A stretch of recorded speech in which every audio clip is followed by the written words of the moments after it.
సాంబ్రాణి అనేది పాత నిబంధనలో ఎందుకు వాడేవారు అంటే, దేవునికి నైవేద్యం అర్పిస్తున్నప్పుడు ఇశ్రాయేలు సంతతిలో నుండి ఆ సాంబ్రాణి అనేటువంటి దానిని తీసుకొని వచ్చేవారు.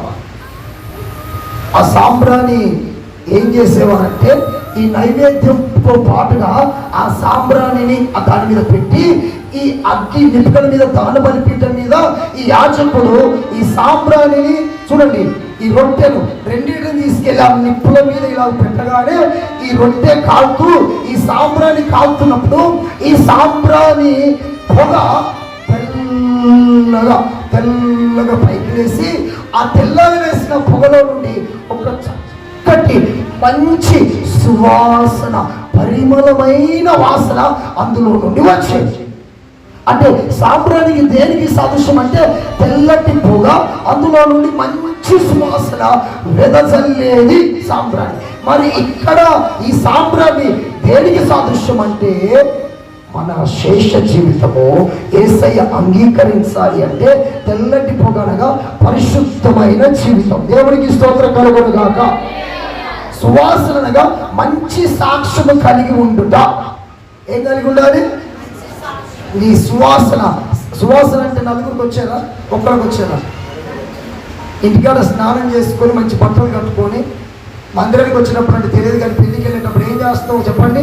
సెంట్ తీసుకొని చెప్పండి, రైలు ఎక్కితే ఎవరు ఇంటికి వెళ్తే అక్క ఏం సెంట్ అక్కది, నేను కొన్నాను 500 పెట్టి. అమ్మ అర్థమైందా? సువాసన నీకు వచ్చినట్టుగా 10 మందికి వచ్చినట్టుగా.